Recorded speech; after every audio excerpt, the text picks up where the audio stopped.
Добрый день, уважаемые коллеги! Сегодня наш последний вебинар итоговый. Да? За этот год мы с вами прослушали 10 вебинаров. Сейчас мы подождем несколько минут, пока наши коллеги подключатся. Есть еще 4 минуты на моих часах до начала вебинара. Вот. И вначале давайте я расскажу про домашние задания. В конце я повторю, когда люди будут подключаться. Да? Вот. Мы получили на сегодняшний день порядка 60% домашних заданий. Вот. Часть из них была возвращена, потому что я каждое домашнее задание просматриваю. Вот. И есть, естественно, определенные критерии, которые проходят там вот эту линию зачета, не зачета. Да? Но первое и самое распространенное, которое придерживаются все лекторы, это то, чтобы ваши ответы были написаны вашими словами. Не очень-то хорошо лектору читать домашние задания, которые состоят из серии, скопировать, вставить из каких-то конспектов, учебников, да, а когда хоть и не полностью, да, не столь подробно может быть, но есть выражение своей собственной мысли, когда произошла интериоризация знаний, да, которые вы получаете во время вебинара, для меня это очень большая честь и радость читать такие домашние ответы. Вот. Это самый первый и самый большой критерий, на который, естественно, обращает внимание не только я, но и все лекторы. Далее мы посмотрим по каждому отдельному заданию. Давайте посмотрим. Первое задание у нас было про мотивы приемных родителей. Здесь я просила вас провести диагностику реальной семьи и дать ответы. И самое главное здесь это было ваши ответы на подводные камни, да, мотивация. Далее, кстати, все его выполняют практически, да, только один ответ у нас был общий, но его они быстренько исправили, наши слушатели. Второй вебинар, домашнее задание по второму вебинару, здесь бывает очень много, как правило, ошибок. Да? Феномен скрытного усыновления. Да? Вот здесь, когда мы причины, мотивации, последствия для ребенка, вот здесь нужно исходить из самого понятия и давать ответы из него, да? Вот, исходя из него, скрытое усыновление. Так. Третье, нарушение цикла семьи, здесь был рисуночный у нас метод. Все рисуют.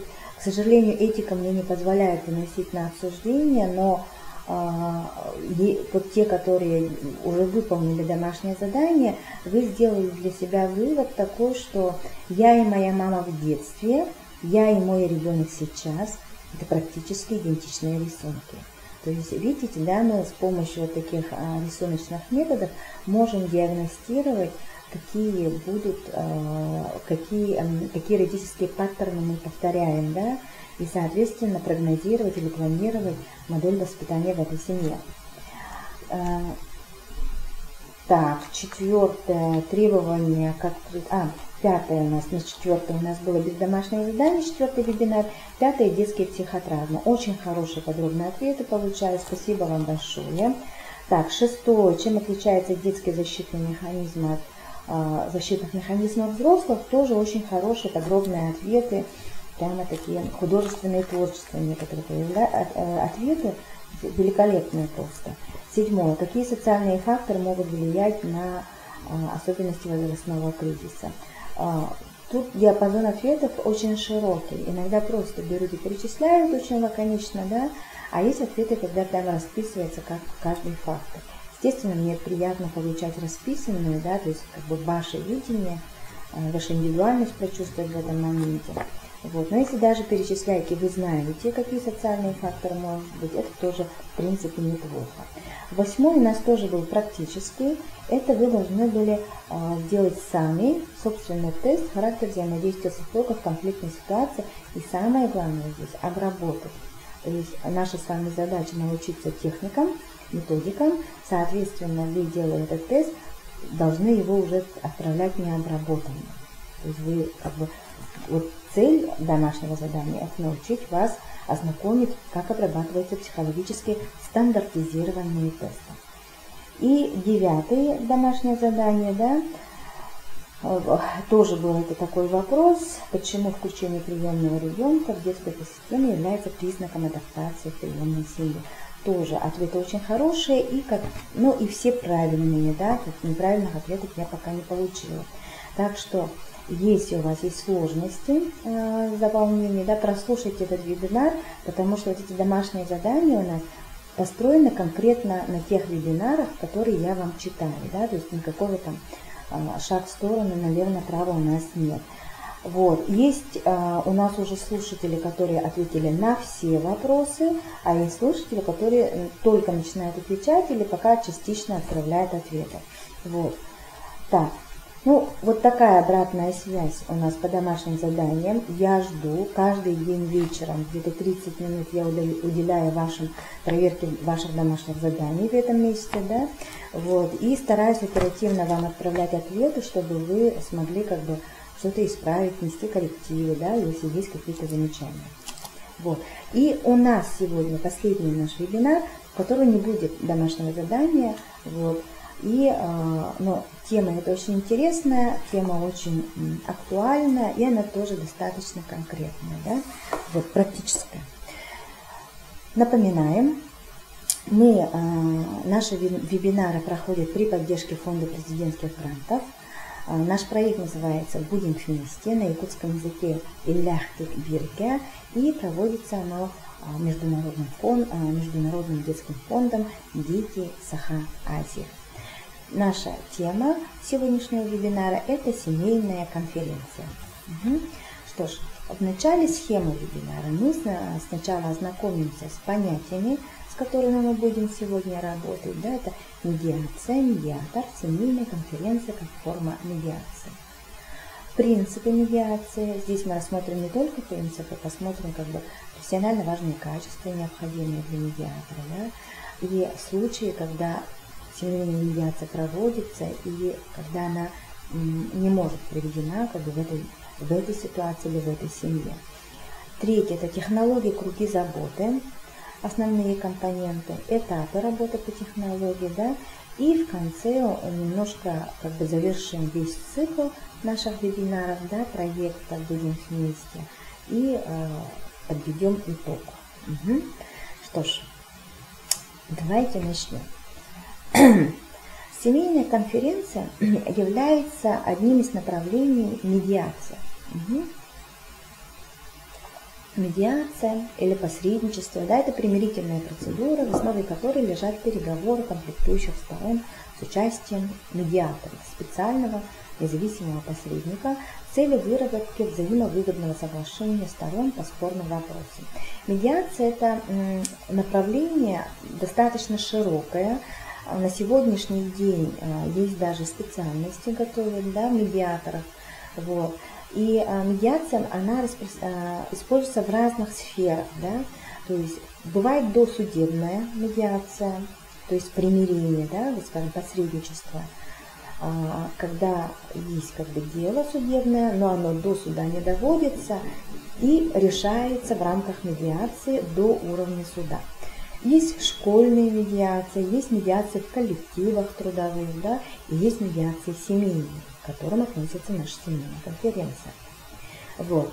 Ключевой фигурой здесь является медиатор. Это некий независимый человек, третье лицо, эксперт, да, который участвует в различных спорах в качестве посредника. Да.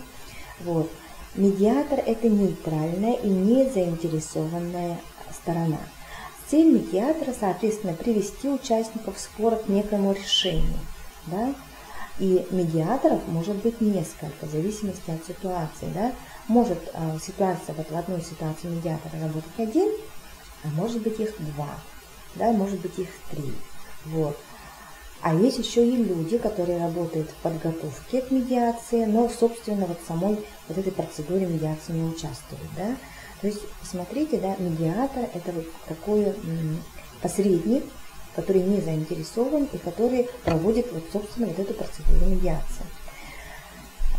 Наша сегодняшняя тема – это семейная конференция. Это тоже один из видов медиации. Вот. Его цель достаточно конкретная. Да? Это создание условий для мирного урегулирования семейных споров и детско-родительских конфликтов с удовлетворением интересов конфликтующих сторон на условиях, выработанных самими сторонами. Здесь тоже, вот, да, я хочу, чтобы вы обратили на ключевые моменты нашего определения. Первое – это создание условий, то есть это не проведение мероприятий, не организация услуг, не проведение консультаций, да, а просто создание условий для того, чтобы конфликтующие стороны данной семьи приняли некое участие в этой медиации, да, вот, и пришли к некоему мнению, да, чтобы это решение оно удовлетворяло как бы все стороны конфликтующие. Да. При этом вот это решение вырабатывается самими сторонами конфликтующими. Вот. Это является очень важным. Да. И в этом заключается его самое большое отличие от реабилитации. Любое реабилитационное мероприятие, допустим, логопедическое, психологическое, социально-педагогическое, дефектологическое, да, она предполагает активность со стороны специалиста. Да? То есть и позиция здесь другая, она такая учебная, то медиация – это активность членов самой семьи. Вот. Угу. То есть вот здесь, смотрите, очень большое отличие. То есть когда мы участвуем как специалисты, как эксперты в медиации, наша задача как бы не проявлять собственную активность, да, не попытаться нам решить, нам помочь в проведении вот этой, решении вот этой конфликтной ситуации, да, активны члены семьи, а мы просто создаем условия для того, чтобы они безопасно высказывались. Угу. Так, принципы семейной конференции, ну или любой медиации, да, это желание преодолеть кризис, вовлеченность членов семьи в планирование и проведение встречи, доступность и открытость информации, выражение своего мнения без осуждения, максимальные возможности для самостоятельности в принятии решений. Вот. Есть типы вот, семейные конференции, их тоже много. Сегодня мы остановимся только на вот, как бы конкретно на круги заботы, да, или круги правосудия. А есть как бы очень много разных вариантов, да, есть даже варианты, когда медиация проводится без участия собственного времени, вот когда они ведут переговоры, вот эти, да, медиацию, когда нету медиатора, медиатор просто самоустраняется, оставляется семья самостоятельно, и семья, но при этом проводится подготовительная работа, да, разговаривает со всеми членами семьи, а потом они сами остаются, семья, и сами вырабатывают свое решение. То есть это максимальные возможности для самостоятельности в принятии решений. Бывает более такой посреднический, серединный вариант, когда в начале и в конце медиатор участвует, а когда семья обсуждает, приходит как бы, не знаю, там судебным условием, прением, да, приступает, обсуждают свое решение, то тогда медиатор просто молчит. Он даже может выйти из комнаты. А есть другие технологии, к которым относится та, про которую мы сегодня будем говорить. Это тогда, когда медиатор есть, и он участвует в процессе от начала до конца. Угу. Почему я выбрала эту технологию? Потому что вот, оно идет по нарастающей. Да? Вот если вы сначала как бы проводите сами, потом вы чувствуете уже моменты, когда вы можете выходить, а потом вы дорастете до того уровня, когда можно это позволить. Но это опять же зависит от ситуации, от семьи, с которой мы работаем. Вот, вот такой вот вариант, в принципе, семейной конференции. Угу. Так, дальше. Каким должен быть медиатор? Человек, который выступает в качестве посредника. Естественно, это общительность, коммуникабельность, доброжелательность, открытость, умение анализировать ситуацию, вот, да, внимательность, да, чувствовать вот эту ситуацию, умение анализировать слова, которые вот будут говориться во время обсуждения, да, это очень тоже важное качество. Объективность, вот это, на мой взгляд, самое важное качество. Здесь нужно постараться, чтобы вот войти в медиативную ситуацию, нужно постараться забыть, что ты там, не знаю, женщина, мать 3 детей, работаешь в таком-то коллективе, у тебя такой-то характер, какие-то принципы воспитания, какой-то образ там здорового, счастливого ребенка, да, то есть постараться быть максимально объективным. Но при всем при этом в любом случае останутся все равно общечеловеческие ценности. да, ценность семьи, ценность здоровья, ценность безопасности, да, вот они все равно от нас никуда не денутся. Это те ценности, которые делают наше человеческое общество.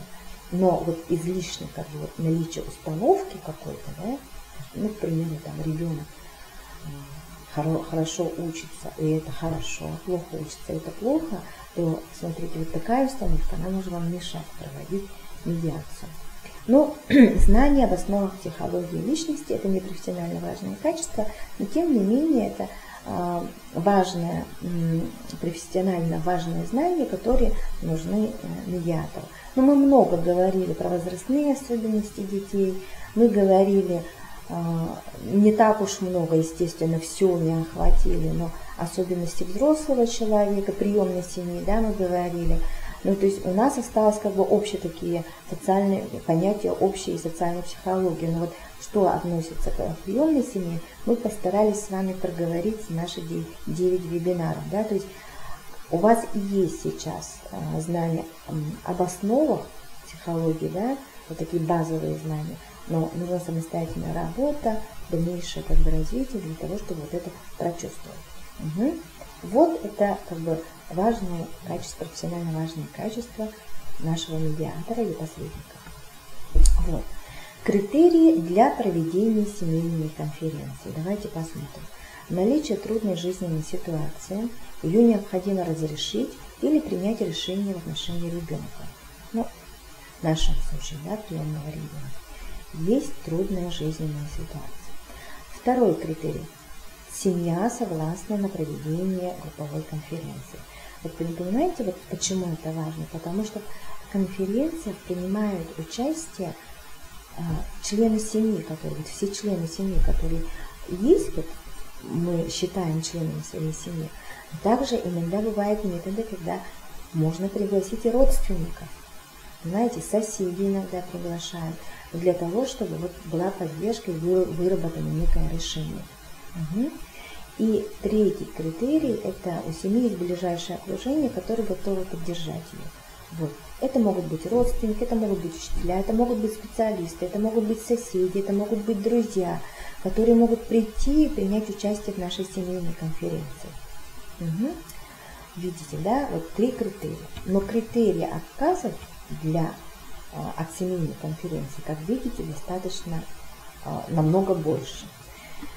Первое. Отсутствие ближайшего окружения. Медиация не проводится, если в конференции не могут принять участие по каким-либо причинам, там 1-2 члена семьи. Но очень важно, допустим, отец уехал в командировку, старший брат пока на учебе, который является членом семьи, да, авторитетом для младшего ребенка. То есть, если нет людей, они куда-то уехали, то мы не проводим. То есть, семья, которая вот у нас, кто является членом семьи, да, вот тоже очень важно.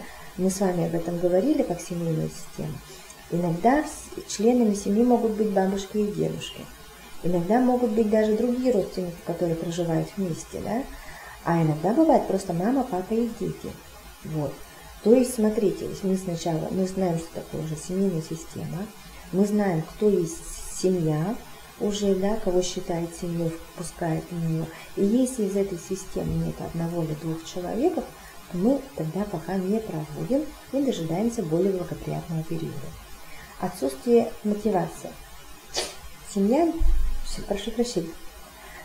не видит необходимости в том, что, проводить семейную конференцию, или члены семьи агрессивны по отношению друг к другу, бывают агрессивно относятся, вот, допустим, дети друг к другу агрессивно относятся, да, бывает, что родители друг к другу агрессивны или к детям, да, то если очень высокий уровень, и мы понимаем, что когда мы будем проводить эти переговоры, то могут быть и эмоции включены, а если у нас уже фоном идет враждебность, агрессивность, то, естественно, у нас никакой конференции не получится, да, медиации не получится. И поэтому, если вот это актуальное состояние агрессивности и враждебности имеется, то тогда лучше пока отказаться, выбирать другие методы. Так.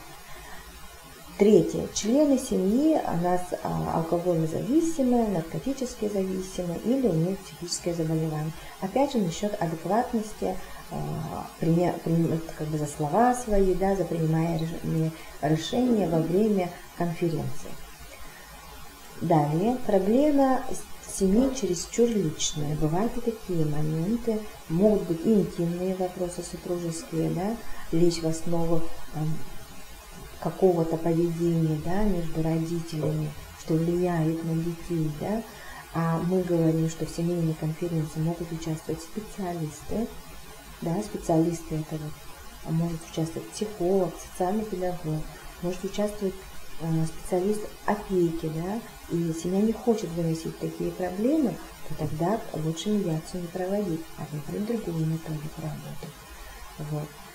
Далее, семьи, в которых есть доминантные члены семьи, он тоже, естественно, сужает круг, то есть очень доминантный отец или очень доминантная мать, которая в обычной жизни, естественно, доминирует, и не факт, что во время конференции у вас другие члены семьи будут открытыми и выражать как бы свое какое-то мнение. Вот. Ограничивается, да? Вот. Если есть уже выработанное мнение специалистами, да, то если как бы специалиста, которого мы приглашаем, а у него уже есть некое как бы решение по этой семье, то тогда медиации не будет. Потому что мы во время медиации, вот семья принимает какое-то решение, а потом оно обсуждается и принимается уже всеми членами семьи. Понимаете, вот так, какой момент. И в таком случае лучше заменить специалиста, если есть возможность. А если нет возможности, допустим, в маленьком населенном пункте найти специалиста, то тогда вот лучше выбирать немедиативную технику. Вот. Предубежденность, опять же, специалистов, которые не видят в семье потенциала. Но это вот в той же серии относится, да. Так, насилие, безопасность ребенку, да. От членов семьи, то тогда, да, мы его не проводим. Объяснять даже не надо. Вот. Далее, следующее ограничение, оно отличается, когда ситуация требует немедленного вмешательства в жизнь семьи, да, а ее разрешение это жизненно важно. Опять же, в случаях насилия это может быть. Таким образом, конференция, вот видите, да, вот я говорю про подготовку под конференцию, проведение конференции, потом будет план, потом будет проверка плана. То есть это достаточно долгосрочный проект. Угу. И этот, естественно, если ситуация кризисная, то нужно принимать и всем другие методы, а не разговаривать, а приходить к какому-то мнению. Да? Лучше принять сейчас некие решения по поводу безопасности жизни членов семьи, а потом к этой ситуации вернуться позже, конференции имеется в виду. И когда нет времени для подготовки конференции. Будет подготовительный этап, мы посмотрим, что он очень важный. Вот. И если у вас не хватает времени на подготовку, то тогда вы его лучше не проводите. Вот смотрите, семейная конференция – это не тот метод, который вот раз сегодня вот в голову взбрело, и я его привела. Нет, семейная конференция, вот собственно обсуждение – это как бы некий этап семейной конференции. То, что есть до этого подготовительный этап, собственно вот обсуждение, медиация, а потом уже есть реализация. Понимаете, да? И поэтому вот всегда будет подготовительный этап, без него никак. Вот, по работе к этому методу, да? Вот смотрите, да, ограничений очень много. Угу. И оно намного больше, чем разрешающих критериев, скажем так, да? И смотрите, но тем не менее, как бы суть конференции сводится к тому, чтобы семья между собой поговорила, да? Семья там обсудила вместе какие-то свои стороны, да, и если у нас нет действительно возможности для проведения полноценной семейной конференции, то можно выбирать более легкие игровые методы. Вот один из них – это вот настольные игры для семьи. В рамках нашего же проекта «Будем вместе», да, вот, мы разработали и издали такую авторскую настольную игру «Вместе по Якутии». У нас сейчас приемные семьи получают, идет процесс получения вот этих игр, да. Пожалуйста, уважаемые специалисты, посмотрите. Я игру попробовала сыграть в своей семье, и нам она очень понравилась. Больше всего она понравилась как бы ребенку, и вот мужу тоже очень понравилось, да. То есть вот эта игра здесь с карточками, здесь уникальность игры, она состоит в том, что мы спрашиваем про особенности членов семьи, да. Как бы игра идет на сплочение, игра идет на некое обсуждение, да, хотелок членов семьи, ценностей, правил, личностных особенностей. И, естественно, это один из таких, знаете, аспектов медиации все равно затрагивает. Так что, если нет возможности не отвечает, то вы можете выбирать какие-то для сплочения семьи вот такие методики. Вот, к примеру, нашу игру «Вместе по Якутии». Хорошую рекламу не сделала, видимо. Ну что ж, идемте дальше. Посмотрим примерный алгоритм работы. Вот, оранжевая сверху. Поступил запрос на проведение семейной конференции. Специалист, он оценивает ситуацию, действительно ли можно ее провести. Оценивает ситуацию, исходя из тех критериев, про которые мы только что проговорили. Вот. Потом принимается решение, можно проводить или невозможно проводить. И если ситуация не подходит для семейной конференции, то мы, естественно, выбираем другие методы. Вот такие методы мы выбираем. Мы выбираем методы психологических консультаций семейных. Мы выбираем там какие-то методы там, мозговых штурмов просто, да, семьи и так далее. То есть или коррекционных занятий. Все, тренинговых мероприятий, коррекционных занятий. Если же мы считаем, что семья как бы нету противопоказаний, семья хочет к семейной конференции приступить, да, то мы выбираем ключевой вопрос. Смотрите, вот практика показывает, вы у нас в практике, вы знаете, что очень часто, когда к нам обращаются наши клиенты, они говорят очень много всего и сразу. Из этого нужно вычленить один аспект. Один ключевой вопрос, один ключевой критерий, который мы будем обсуждать. Вот, к примеру, там, как можно остановить там, употребление алкоголем там, муж, к примеру, была у нас семейная конференция, да? Как можно нам там, подтянуть по учебе там, какого-то члена семьи, была такая конференция. То есть конференции очень конкретно отвечают на конкретные вопросы.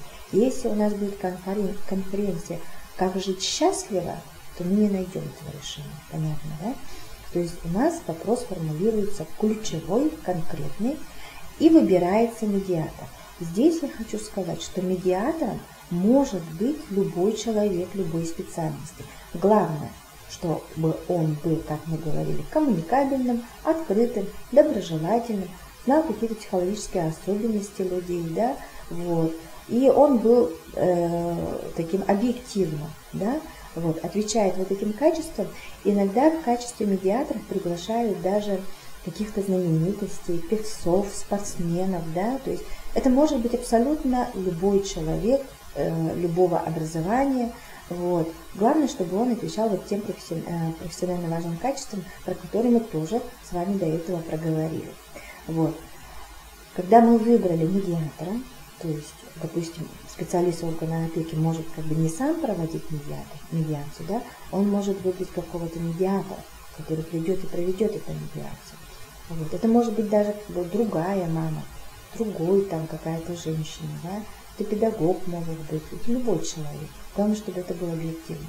Вот. И мы приступаем к подготовительной работе семьи. Подготовительная работа с семьей означает, что мы разговариваем с каждым членом семьи. Здесь есть возможные 3 варианта.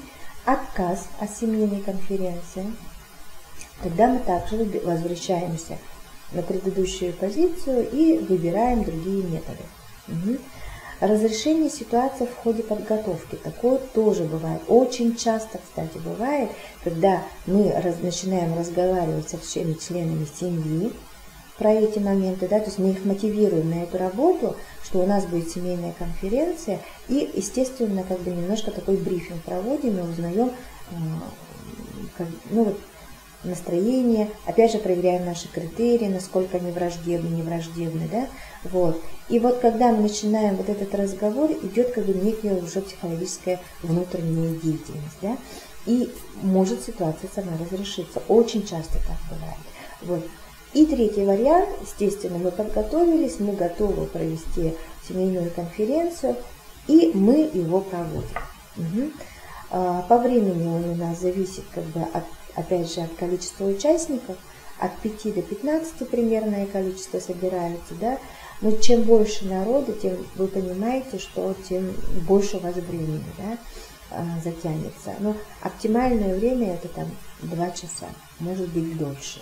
Но зависит опять же от членов семьи, от состояния здоровья, от возраста детей, да, то есть мы ориентируемся так на 1,5-2 часа. Проводим, собственно, семейную конференцию, вот, и в ней вырабатывается некий план. Вот смотрите, кстати, не во всех конференциях вырабатывается собственный план. Иногда вот стороны примиряются, и на этом медиация заканчивается. А лучше же, конечно, естественно, когда мы вырабатываем план, да, то есть там, как он будет учить уроки, кто ему будет помогать, вот этому слабому члену, да, семьи по учебе, как будет выстраиваться график, как будет вести себя мама, как будет вести себя папа, как будут вести себя соседи, если они принимают участие, да, хорошие отношения добрососедские, бабушки, дедушки, да, как они будут. Вот могут ли они спрашивать про работу, про учебу, или не стоит спрашивать про учебу все время, надо понимать. Учитель, если участвует, вот, ну, важно, чтобы участвовал, да, что учитель по этому поводу, какие вот, опять же, план принят, да, то есть принимается некий план. План принимается, и потом тоже вот он реализуется, проходит у нас некое время, и есть у нас тоже 2 варианта. Или план выполняется, или план не выполняется. И если план выполнен, то мы можем еще раз встретиться, сказать, что все хорошо. Или мы можем просто встретиться только с семьей, без других членов, да, и узнать о том, что у нас действительно ребенок подтянулся по учебе. И на этом завершить семейную конференцию. Вот. А если план не выполнен, то можно еще раз, если семья согласна, опять же провести семейную конференцию, опять же подготовиться, собрать людей. Может, с какой-то ключевой фигуры мы не выбрали. Может, нужен был друг, да, который там принимает участие. Может быть, нужен там, я не знаю, там, классный руководитель или учитель математики, да. То есть смотрим, да, вот это проводим, можем как бы менять членов семьи, точнее, не членов семьи, извиняюсь, участников медиации, и проводим собственную медиацию, да. Потом опять же делаем план, проверяем, вот. И так по кругу можно вечно продолжаться, но вечно продолжаться не может, потому что люди устают. Или мы принимаем решение, что медиация здесь не работает, и выбираем другую методику. Вот видите, как легко? Смотрите, у нас не считается плохо, если мы говорим, что медиация не подходит. То есть в любом случае мы приходим, как бы, если что-то у вас не получается, вы не паникуйте, вы не считаете, что вы плохой специалист, просто этого метода очень много ограничений. Так же, как и у других методов. И мы выбираем другие методы. Вот примерный алгоритм вообще всех семейных конференций. Сейчас мы с вами переходим конкретно к нашей технологии круги заботы или круги правосудия. Да, иногда это называют. Так, вот данная технология берет свое начало у индейцев Америки, да, вот, Северной Америки. Все мы помним трубку мира, да, очень такой образ, достаточно разрекламированный через кинофильмы. Вот. Но вот как бы основана на этой технологии, да. Вот. Смотрим, да. Важно, технологии круги заботы говорит о том, что если родители и дети встречаются не в обычной обстановке, а в какой-то более другой, более спокойной обстановке, это уже хорошо. Раз. Если они поговорят, выскажут свое мнение, вот каждый член, вот видите, круг он чем особен? Потому что он все равны. И все равно будут, скажут свои слова, то это уже хорошо. Вот видите, да? И здесь ведущий помогает людям, которые не могут как бы сформулировать свои мысли. Очень часто так бывает. Не только у детей, но и у взрослых тоже. И вот человек, который как бы подытоживает, поддерживает, когда кто-то хочет говорить, но у него не получается, да, это очень важно для того, чтобы человек захотел говорить. Вот. И важно, когда в круге заботы очень важно, когда люди говорят о своих чувствах. Вот.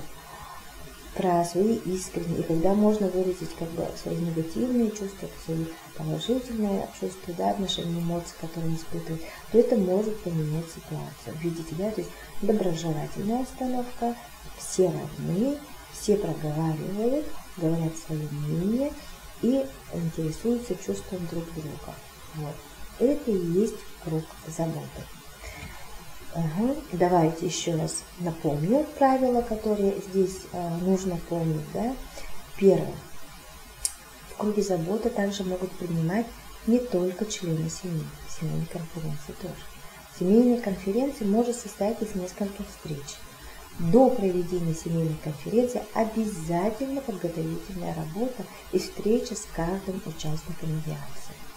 Ситуация может исчерпать себя на этапе подготовки, и медиаторами могут быть люди разных специальностей.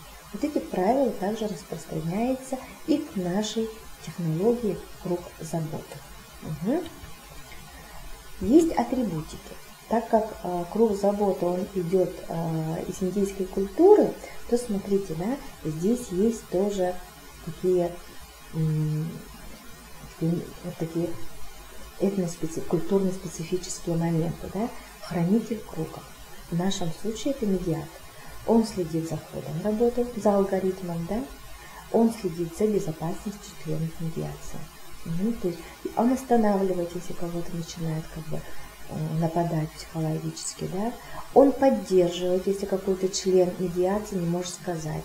Да, дает ему слово, помогает формулировать его мысль, задает ему уточняющие вопросы, чтобы он как бы раскрылся. Это хранитель круга.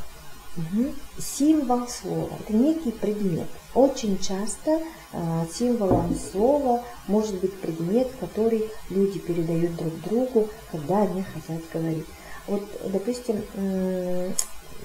кто ходил в пионерский лагерь, да, и знает понятие вечерний огонек, вы знаете, что там есть тоже вот это понятие символ слова, да, когда мы передают свечку по кругу. Вот здесь может быть свечка, здесь может быть игрушка, здесь может быть мячик, здесь может быть какая-то красивая фигурка, да, то есть вы сами выбираете из того, что у вас есть, и что достаточно как бы примется вот членами этой семьи. Может быть, некоторые семьи будут чувствовать себя неловко, когда будет держать в руках там плюшевую игрушку, да.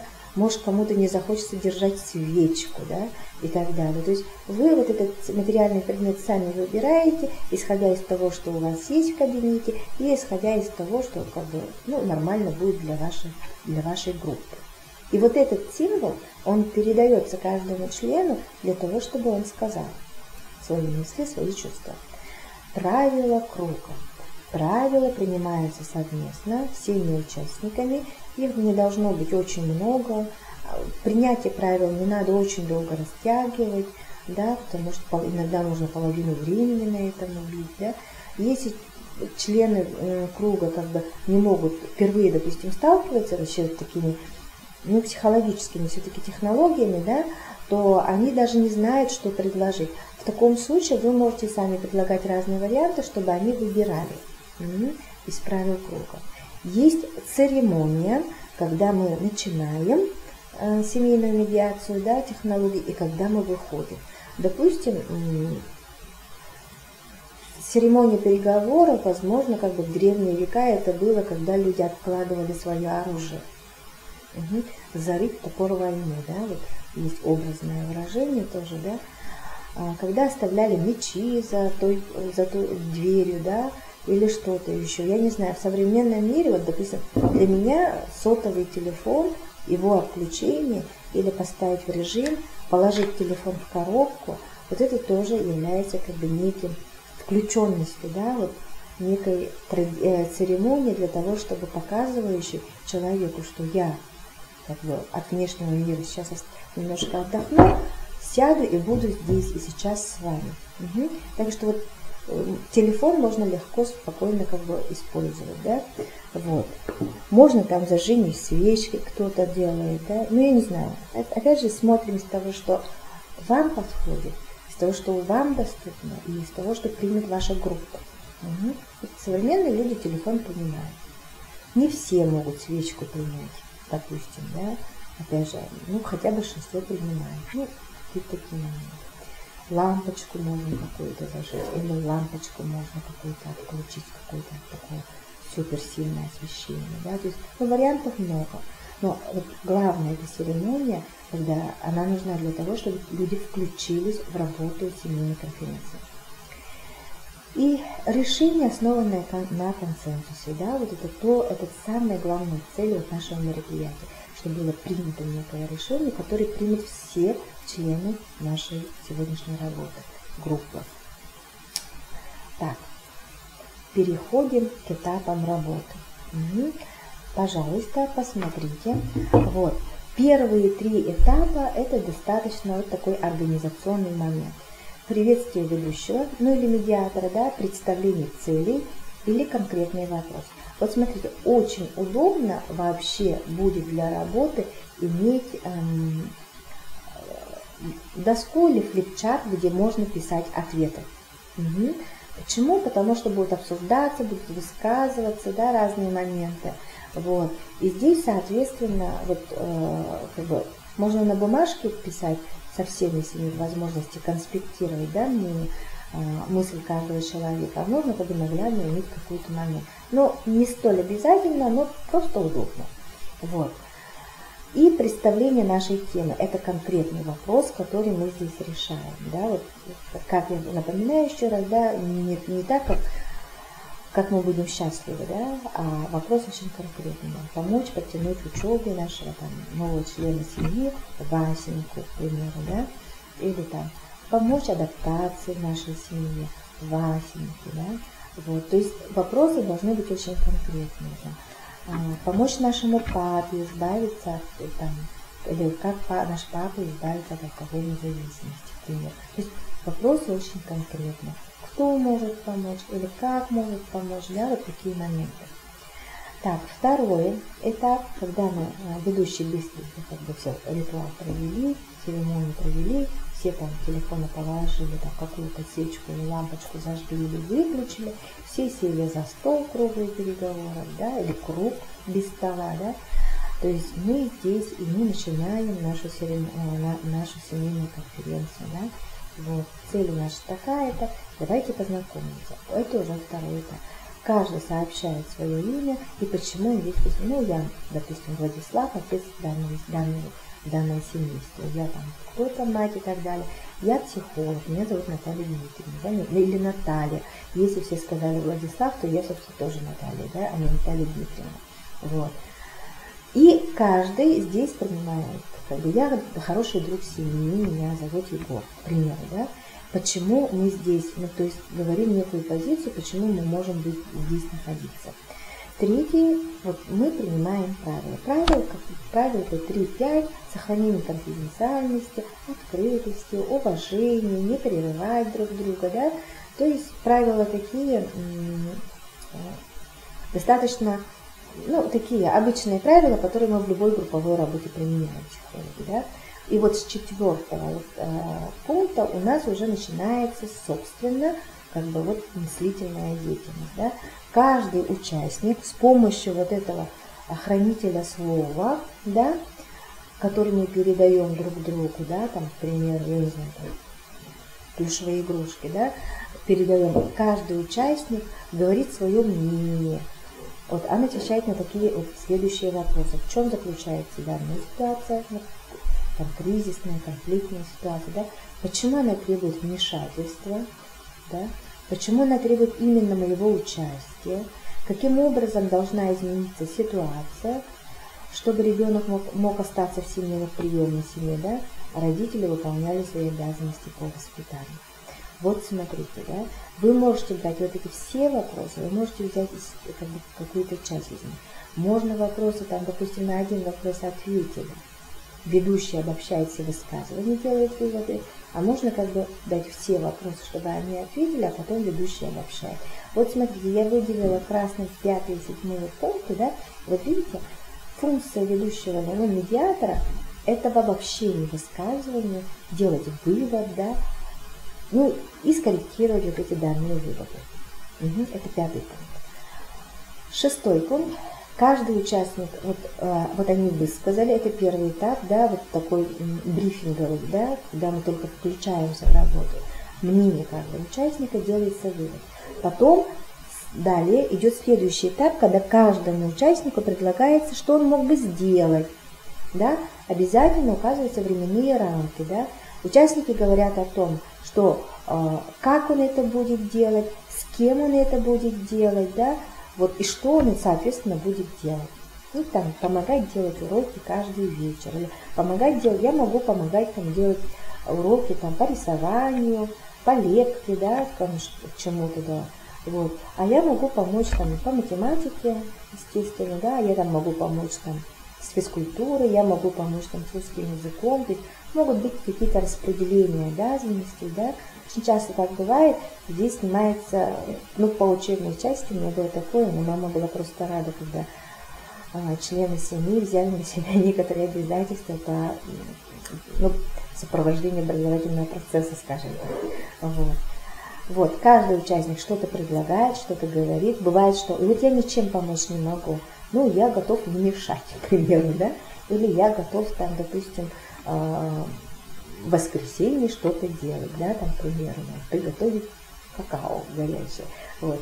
Ничего не умеет, допустим, да, но он мне будет поддерживать, помогать. Вот. Может быть, такие варианты. Опять же, все мнения всех собрали. Опять же, 7-й пункт, ведущий обобщает, делает некий вывод, и потом, опять же, вот смотрите, да, вот мы обобщили, вот вы сказали то-то, то-то, тогда делаем так, давайте вот резюме такое сделаем, вот такое.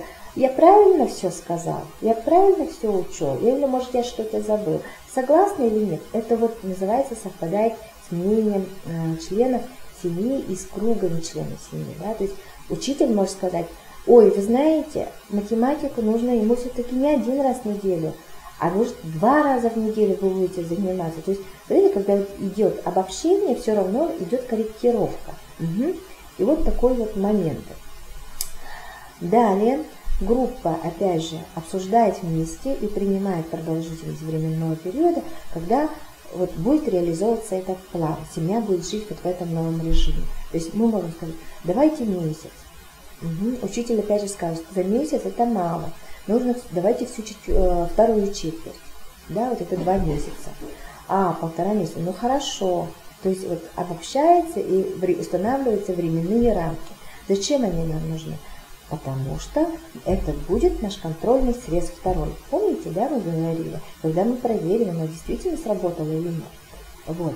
И последний пункт, это ведущий предлагает участникам поделиться своими впечатлениями на прошедшей встрече. В психологии мы это называем рефлексия, или вы, как бы другие специальности называют его обратная связь. Да?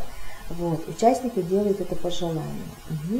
Ну, как правило, если вот здесь прошла такая активное обсуждение, когда каждый почувствовал себя в некоторой безопасности, говорят, как правило, все. Ну, и тут задача, как бы сказать, говорим в течение там, минут или 2 минут, да, вот ограничений. И 10-е благодарит медиатор, благодарит всех за участие, завершает встречу и назначается следующий как бы контрольный пункт. Допустим, если у нас сегодня 10 ноября, и мы по учету, у нас ребенок будет до 2-я четверть до конца декабря, да, то мы можем договориться, или это будет 26 декабря, или 25 декабря, или 27 декабря, или совсем времени нету, и мы встретимся во время январских каникул, допустим, 3 или 5 января. Как видите, да, мы договариваемся о некой встрече, и потом уже как бы уходим, да, на такой момент, ну, прощаемся. Вот этапы работы. Видите, они не столь сложны, да, и наша с вами задача, вот я выделила красным, вот задача медиатора не придумывать что-то самому, а просто вести вот этот алгоритм, держать в голове вот эти 10 пунктов, и, соответственно, вот эти 10 пунктов мы следуем вот этому алгоритму, чтобы все не разбрелись туда-сюда. Вот. Вкратце, это так про нашу технику семейная конференция. Вот. Семейная конференция на этом завершается. Возвращаемся вот здесь к алгоритму, да? Вот. И вот у нас план выполняется, оранжевый, да, конфликтная ситуация разрешена. Или план не выполняется, тогда мы делаем повторную, или выбираем другую методику. Вот. Это называется технология круги заботы. Пожалуйста, попробуйте ее. Она, на мой взгляд, достаточно регламентирована. Есть даже вопросы, которые стоит задавать, да, вот, на которые будут отвечать члены. Вот смотрите, еще раз говорю, членами круга могут быть не только члены семьи, могут быть и ближайшее окружение, да, которое им поддержку оказывает в разрешении этой ситуации. Почему это важно? Вот смотрите, семья сама не справляется, и поэтому она доходит до этой ситуации. И поэтому мы им как ресурс приглашаем других людей, чтобы они своими советами, своим видением, может быть, своими конкретными предложениями или помощью, да, помогли им выйти из этой кризисной ситуации. Понятно, да? И вот это происходит в семейном круге. Ну что ж, спасибо большое за внимание. Мы давайте подведем итоги вообще наших 10 вебинаров. Смотрите, мы провели с вами 10 вебинаров по 3 основным направлениям. Это особенности приемной семьи, особенности развития семьи и психологические особенности возраста. Давайте особенности приемной семьи посмотрим. Мы с вами здесь рассмотрели понятие мотивы приемных родителей, феномен скрытого усыновления и требования к открытости приемной семьи. Вообще, вот, как бы последующих семинарах я очень часто возвращаюсь как бы к тому, что про то, что я уже говорила, да, и делаю ссылку на такие моменты. Мне кажется, что вот мотивы приемных родителей – это очень важный момент для работы с семьей. И с каждой семьей нужно начинать с потенциальными приемными родителями и уже состоявшимися приемными родителями. Нужно начинать именно с мотивов приемных родителей. Да, увидеть феномен скрытого усыновления, да, бывает, и вот, феномен, ну и требования к открытости приемной семьи, мы тоже говорили, это вот требования безопасности ребенка, да. Вот. И главное, нужно помнить, что мотивы, нет хороших мотивов. Все мотивы и хороши, у каждого и плохие одновременно. У каждой монеты есть обратная сторона. Нам нужно только знать вот эти подводные камни. Что может быть, если, соответственно, есть такой-то мотив. Далее мы смотрели общую тему, это особенности развития семьи. Здесь как бы я бы не сказала, что есть много специфичностей от приемной семьи. Вот эти вебинары, которые мы смотрели, с вами обсуждались, можно легко приложить и к неприемным семьям там, только с родными детьми, да? Вот. Цикл развития семьи. Здесь мы впервые ознакомились с понятием семья как система. Вот, я являюсь приверженцем как бы вот этой семьи, точки зрения семья как система, да? И мне очень помогает видеть, анализировать, диагностировать и понимать систему семьи, как она выстроена, где может быть нарушение, в соответствии с этим делать свою профессиональную работу. Мы смотрели с вами семейные конфликты, и мы сегодня с вами рассмотрели семейную конференцию. Согласитесь, данная семейная конференция может быть принята в работу и с неприемными семьями в том числе. Так, следующий момент, на который цикл мероприятий, 4 вебинара у нас было направлено на психологические особенности ребенка. Мы с вами рассмотрели возрастные кризисы. Мы с вами, очень интересно, на мой взгляд, у нас получился по темам детские психотравмы, психологические защитные механизмы. Вот, мне кажется, что вам было это очень интересно, потому что домашних заданий, ошибки практически по этим 2 вебинарам нету. Вот. Мы детские психотравмы, мы делали, то есть детские психотравмы бывают у всех детей, да, но мы именно в нашем вебинаре с вами делали акцент на именно детях с сильными травмами, которые, как правило, попадают в приемные семьи. Мы рассмотрели с вами психологические защитные механизмы, рассмотрели алгоритм, прогноз, когда они появятся, да, на каком этапе, почему появляются. Для многих было откровением, когда мы говорили о том, что защитные механизмы проявляются тогда, когда ребенок чувствует себя в безопасности. То есть, если ребенок плохо начал себя вести, то нужно как бы наоборот говорить родителям хорошие слова, приемные, потому что они создали эту безопасную среду. Ну, самое главное, чтобы потом это не помешало качеству жизни, да, вот эти плохие проявления, поведения, качества жизни ребенка. Мы работаем с этими моментами. Вот. Мы говорили с вами, затронули такую тему о секрете усыновления, да, и все-таки как бы специалисты сводятся к своему мнению, что ребенок это может знать, и, соответственно, для него это будет не сильной травмой. Но на разных возрастных этапах ребенок по-разному воспринимает эту новость. И мы с вами проговорили, в каких возрастах какие могут быть тоже подводные камни, да, и как этого можно избежать. Ну и сегодня, и еще мы говорили про адаптацию личности к новым условиям, но здесь, вы помните, эту тему я бы еще и вписала и в особенности развития семьи, потому что адаптация личности к новым условиям мы смотрели с двух ракурсов. То есть всегда принято говорить, что речь идет об адаптации ребенка в приемной семье. Но мы выпускаем из виду о том, что семья тоже привыкает к новому члену и к новым условиям, которые возникают. И нельзя исключать из своей профессиональной деятельности вот такую большую важную и большую сферу. Поэтому адаптация к личности новым условиям мы смотрели с вами с двух сторон. Вот так мы с вами охватили психологические особенности семьи, приемной семьи, сопровождение приемной семьи. Вот. Ну что же, время у нас заканчивается. Я хочу здесь как-то посмотреть чаты. Сейчас, если я научусь, как это делается, я с вами посмотрю вот эти чаты. Посмотрим, у нас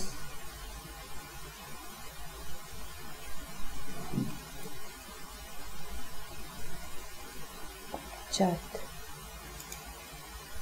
Вот он наш чат. Ага, слышимость плохая. Доброе утро. Да, у нас сегодня нету микрофона, поэтому слышать такая. Вот. Доброе утро, мирный, доброе утро. Ага, вот. Одновременно количество у нас 50. 50 человек просмотрело. Про домашние задания еще раз я вам сказала. 60% мы получили, именно 60% практически как бы получили зачет вот в этой части, да. Нужно посмотреть, вы отправляете нам 8 домашних заданий, по 4-му и по 10-му вебинару у нас нету домашних заданий, да. Вот. Наибольшее количество ошибок есть по 2-му вебинару, это феномен скрытого усыновления. Нужно именно смотреть обратить внимание на само понятие скрытого усыновления, да, и давать ответы, исходя из него. Вот. Самые ответы, которые принимаются однозначно, без ошибок, это по вебинарам детских защитных механизмов и по детским психотравмам, да, вот. И самые интересные какие ответы там получаются. Вот. Есть практические у нас домашние задания. Это нарисовать, 3-й вебинар у нас был, да, и сделать психологический тест в своей семье. Вот. Здесь самое главное, чтобы вы увидели вот эти методики в рисуночном методе, вы посмотрели сами и поняли, что родительская семья и мой ребенок и сейчас у вас повторяется, то есть это говорит о родительском антагонизме, такое есть понятие, да, то есть паттерны родительского воспитания, модели семьи мы как бы вносим в свою семью, да, и это можно увидеть через такую диагностическую методику. Вот. И в 8-м вебинаре это был стандартизированный тест по супружеским отношениям, и здесь самое главное это увидеть и научиться считать сцены по стандартизированным тестам психологическим, да? Вот такой вот момент. Так, Спасибо всем большое за внимание. Спасибо, что вы прослушали наши вебинары. Мне было очень приятно работать в данном проекте. Я жду ваши домашние задания до 22 ноября, День психолога. Я думаю, что мы в торжественной обстановке каким-то дистанционным образом, скорее всего, вам вручим наши сертификаты. Не болейте, берегите себя. Всего доброго!